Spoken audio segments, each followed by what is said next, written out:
So this reading year has been probably the worst that I've had in a very, very long time, but it's been 3 months since I've done this type of wrap up. So let's talk about quarter three.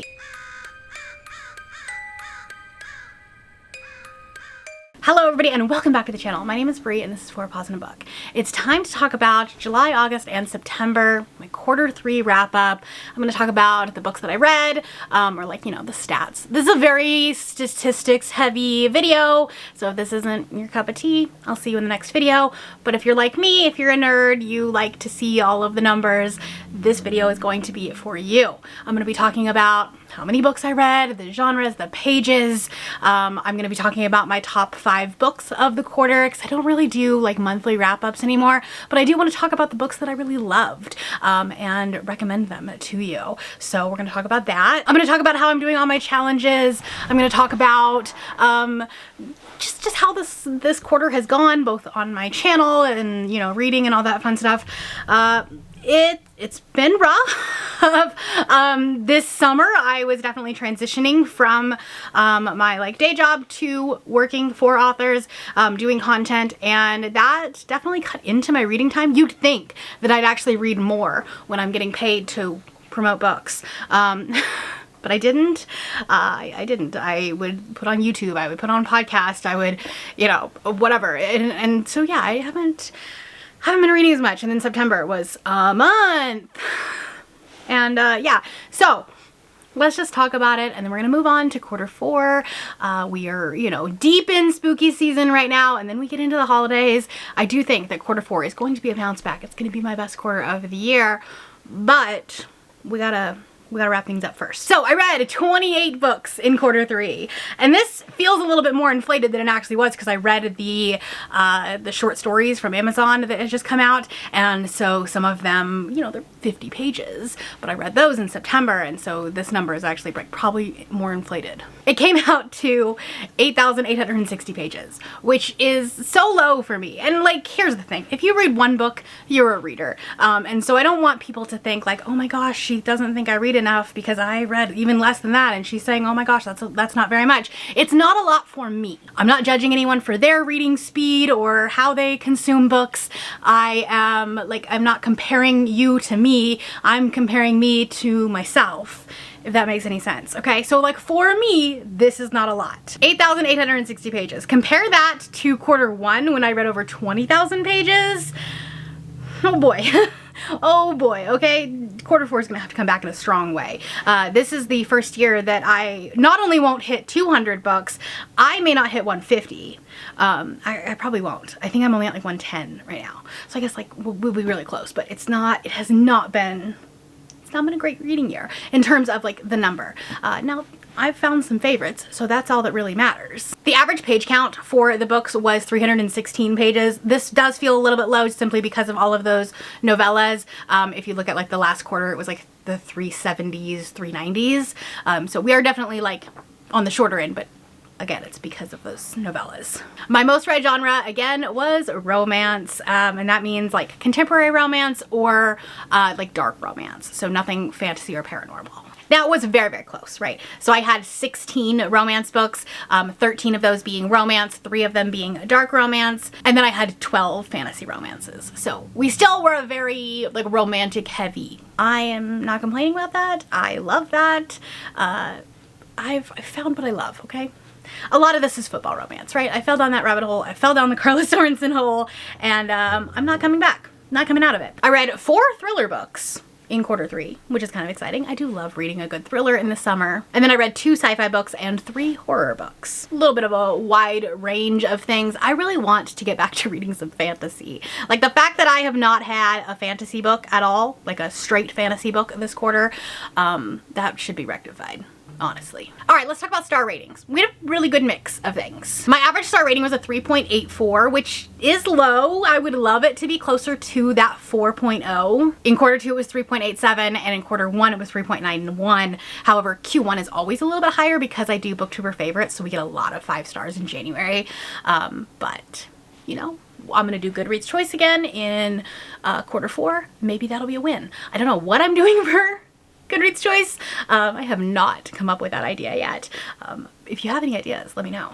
What do you want to see me do? But I did have 4 5-star reads and 6 more were 4.5 stars. I feel like subconsciously I was going back to like A Perfect Book not being 5 stars, it's 4.5.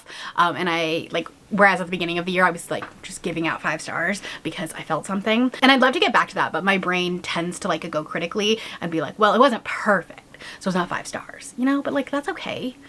Was it still 5 stars? Did you still love it? Like, it's 5 stars. I had 7 4 stars. I had 3 3.5 stars. I had 5 3 stars. I did have 2 2.5 stars. And then I had 1 2 star. But I haven't had any 1-star reads all year long. So that's great. We love to see that. But I think that's just because I've been DNFing more. So, you know. Why read bad books, honestly? 18 of the 28 were from authors that I have read from before, which makes sense, right? I tended to like binge a couple of series, but I still found 10 new authors. So that's cool. My reading was very front list heavy, very 2025 heavy. 14 of the books were from 2025, which makes sense, right? As the year progresses, we're reading more of the current year. 5 of them were released in 2024, and then 9 were backlist. So I did get some older books in there, mostly due to Carla. Thank you so much. Most of my reading was done either with audio or like partially audio and partially something else. 15 of the books I read on audio, and then 9 were a mixture. So either like I was going back and forth from the ebook to the audiobook or physical, and I was immersion reading it, that kind of thing. And then 2 books I read physically. So like I turned the pages, and then 2 more I read solely on my Kindle. Now, let's talk about some series because so fun, so fun. I started 11 new series in quarter 3. Love it, so much fun. Now, let's talk about that though, because there are a lot of books that were like book 1 of 1 in a series, right? We're starting new series this year, specifically in that fantasy romance genre. So like I'm caught up on them, but I did start a bunch of series. So I completed 2 series this quarter, and then I am up to date with 7 more. And then 7 of them were standalones, and then 6 were companions. That was that like Amazon series. That was just like the Scared Sexy collection, I believe is what it was. I called them companions. They absolutely like are in different universes and things like that, but it was just a way for me to connect everything on my spreadsheet. All of my books were for an adult audience. Again, not really surprising anymore. And then where I acquired them from, we had 6 from KU, which were the Scared Sexy collection. I don't know why I can't say that. Then I had 7 for my 2024 TBR, which means that they were on my TBR prior to the beginning of the year, which is good. And then I had a 16 for my 2025 TBR, which means that I bought them in 2025. Again, that's a pretty good number, right? That's pretty good. All right, let's talk about my goals for my TBR. So I had this number here at the beginning of the year. This was my unread TBR. I wanted to subtract 100 from this number, and ending quarter 3, I am at 99. I was so close to hitting the 100, and honestly, like I should have hit it. If my reading would have been any better, I would have. So obviously this is going to happen in quarter 4 because I only need 1 more, and I think I've actually already done it going into October, and we are on at what, like October 6th. So that's good. We hit that number. Now let's talk about the 2025 number. My goal for 2025 was to have read 50% of the books that I brought in. I did not think that that was gonna be as difficult as it ended up being. Now, we have made significant progress this quarter, and I am so excited about that. We're at 39.6%. So we're getting there. Do I think we'll hit 50%?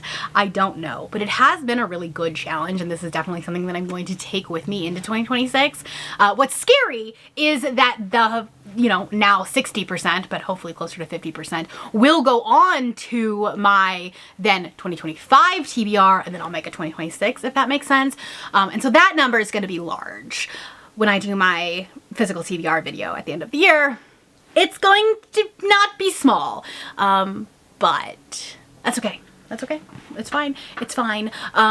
We won't think about that. Here's the thing. I have the room for books. We're actually working on cleaning out our basement right now, and one of the rooms that is down there is going to be a second library. That's going to be kind of more of like a cozy like sitting room thing. But I'm going to be putting bookshelves in there. And so like I have the room for it.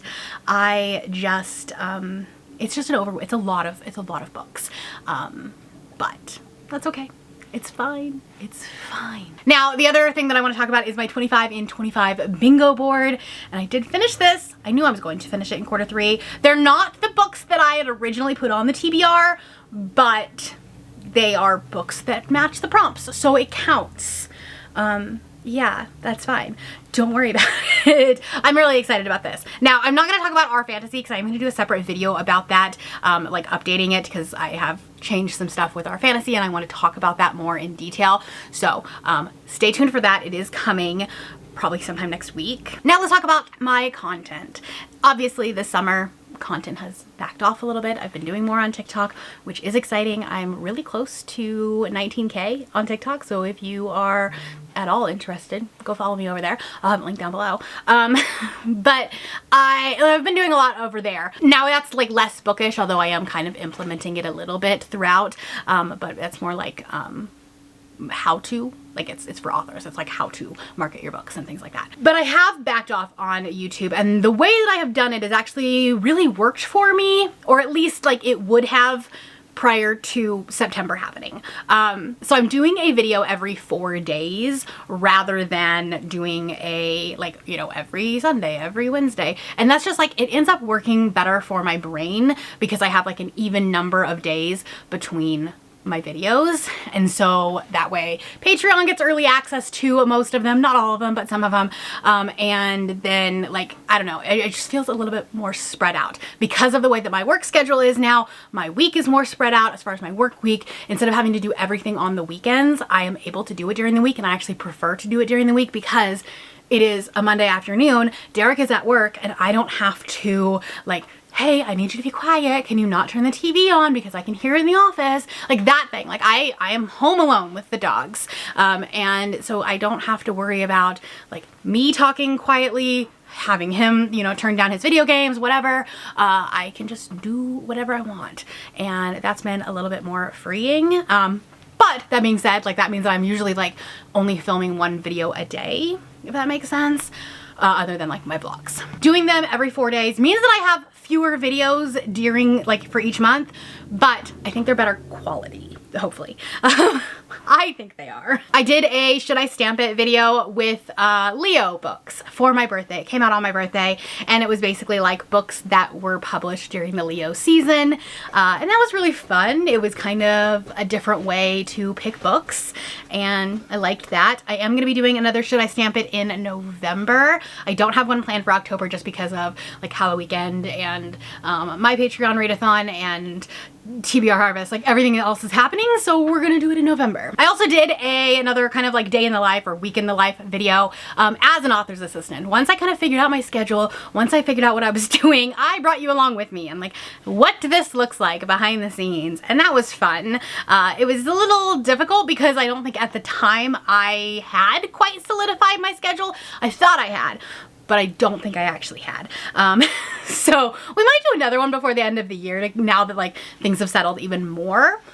I don't know. Let me know if you like that, those kind of things. I am a nosy bitch, and so I love behind the scenes videos, but I know not everybody does. So let me know if you're interested in that. And then in September, I did help participate in the Readathon Rebellion that's hosted by Mel. So I did a couple of videos for that. But obviously, like, September went off the rails, and so I didn't read a lot for that, but that's okay. All right. And the angle may have adjusted a little bit. I was sitting on my foot and it fell asleep. Let's talk about my 5 favorite books of the quarter. And this was a little bit more difficult for me just because like I feel like the books that I am picking are all very similar, or like there's 2 categories of them and then 1 outlier. But I want to talk about them. So we have a sci-fi, we have 2 romances, and we have 2 romanticies. And they all kind of have a theme going. So let's talk about it. The first one is going to be The Final Orchard by CJ Rivera. Now, I am going to put this out here. I work for this author. I make her content. And so there is a little bit of a bias. However, I do not talk about the books on my channel unless, specifically this channel, unless I love them. I just won't talk about them because I don't want to like talk negatively about books that like I am paid to promote. Because, you know, I still have to make the content for it, so I just won't talk about it. But I need to tell you that this book was so good. It's dual POV, so we're following a woman who is a scientist, and then we're also following this young girl, or like she's a teenager, that has grown up in this bunker, just kind of like preparing to fight this generational war that is supposedly happening on the surface. And like, you know, people are picked every year to go fight, and that's the premise, right? So it's dual POV. This is, it's a really interesting book because it's hard to explain, it's hard to recommend because it has two very different vibes to it in those two POVs. So the first POV, the scientist, it feels like a Blake Crouch book. It feels like, you know, there's a lot of science to it, there's a lot of technology, there's a lot of like social commentary to it of like what is morally and ethically right and what we should be doing versus what we are doing versus like whose will are we trying to further, that kind of thing, right? And then the underground bunker feels like the 100, it feels like Skyward, like we have our young, stabby, like feisty female main characters. And so they're very different vibes, but somehow they both work together so well. This is a debut, okay? I cannot wait to see what CJ writes going forward, because if this is her debut, listen, I've heard about what she's writing next. I'm so excited about it. It's gonna be very different vibes. But yeah, go pick this up. And it's on audio too. The audiobook is fantastic. Then I have two cowboy romances. See, we have a theme, okay? So, the first one is going to be Wild and Wrangled by Lila Sage. I put Swift and Saddled in my surprises and my favorites of last quarter, and this one, like, continues to be amazing. I finished up the series. I love Lila's books. I love her, like, her mental health representation, her character work is just so good. And I really wasn't sure I was going to love this one just because of who the characters were, but like, no. Lila Sage can do no wrong. I'm currently reading Soul Searching right now, which is her new book that just came out. And again, like, that one's probably gonna be a favorite of quarter four. Like, she can do no wrong. She is a favorite author of mine for sure. She's an auto buy. She's a wonderful person. Oh my gosh, I love this one. So I'm not gonna go into detail about what this is just because it is like the fourth book in a series. And like, there are a lot of interconnected things that are happening. But this series is fantastic. And then we have Wild Eyes by Elsie Silver. I gave the first one 4 stars and enjoyed it. And I think that this one is definitely more of like a right time, right place kind of book. This is actually the book that I was reading when I was out in Texas, dealing with my family issues and my dad and like that whole thing. So like this one just kind of sticks with me because in the morning to like calm down and relax and prepare for the day, I would take my Kindle out because the house that we were staying at had a really nice back patio, and I would go and read for a little bit before we kind of got our day started. And it was a nice way, like a nice reprieve. And so like this is like, I could have been reading anything and this just happened to be the thing I was reading, and so therefore I have those feelings around it. But hey, it is what it is, and this is a favorite of mine now. It is also dealing with a character who has really complicated family dynamics, really complicated like relationship with her parents, and you know, as someone who was like very entrenched in that last month, I related all too well.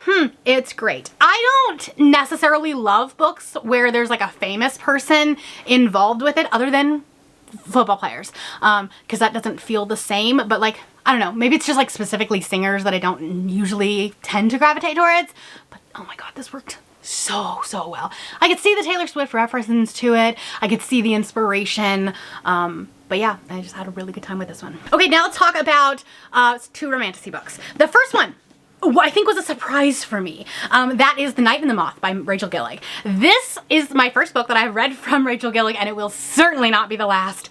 Oh my gosh, this book was so beautiful. The writing, the prose is so gorgeous. It's lyrical without being like overt, not being like too purple prosy, but it just has this like really descriptive way of telling you what's going on around you.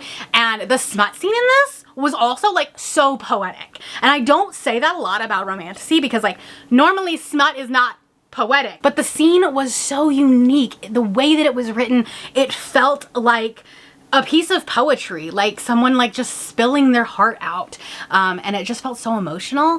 And yeah, definitely will be reading more from her, but I was really hesitant going into this one because I know that a lot of people didn't love this one as much.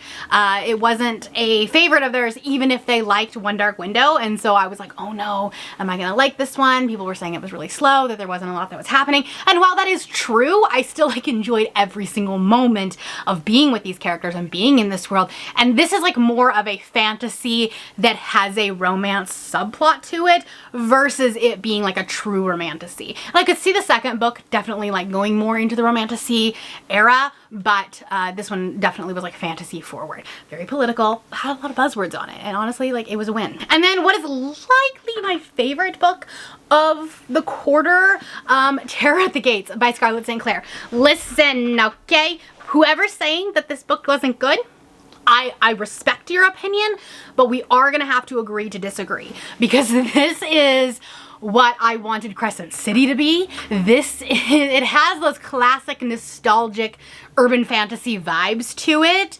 while also being really fucking hot, because it's Scarlett St. Clair, and that woman can write smut. So this is the story of Lilith, like the Lilith from the Bible. Granted, it's like a retelling, right? We're in like this modern day world, but we are seeing Nineveh, we are seeing these other like biblical references. And I think maybe if you weren't raised religious, you may not have like, I don't want to say understood, because like that's not, you don't need to like know that to understand this, but you may not have resonated with it as much. My God, I resonated with this book so much. It kind of felt like the show Lucifer. Like it had those vibes to it. And this one again has more of this like urban fantasy feel that then like had a romantic subplot. I think the romance was a little bit more central than Night in the Moth was, but there was still outside stuff going on. There were other characters that you really cared about. Much like in Crescent City, there is a large cast of characters that is happening, and I think that we'll see more as this series goes on. So those are my 5 books that I loved in quarter 3. Wow, I cannot believe we are entering the final 3 months of 2025. This year has felt both like really long, just because like I don't even remember January, but also it feels like it happened so fast. A lot has happened in my life this year, which is very exciting. Let me know down in the comments below a book that you really loved this past quarter, this month, whatever, just a recent favorite of yours. And if you're not feeling chatty, do the sword emoji. If you want to know more about what I am up to recently, I'm going to put a couple of vlogs right here that you can go check out. That is all I have for you today. If you're new here and you have not yet subscribed, there's a little button that you can do so down below the video. If you'd like to hang out with me more, the links to my Instagram, my Goodreads, my Threads, and my TikTok, and my Patreon, all those things are linked down below. Thank you for watching, and I will see you next time. Bye!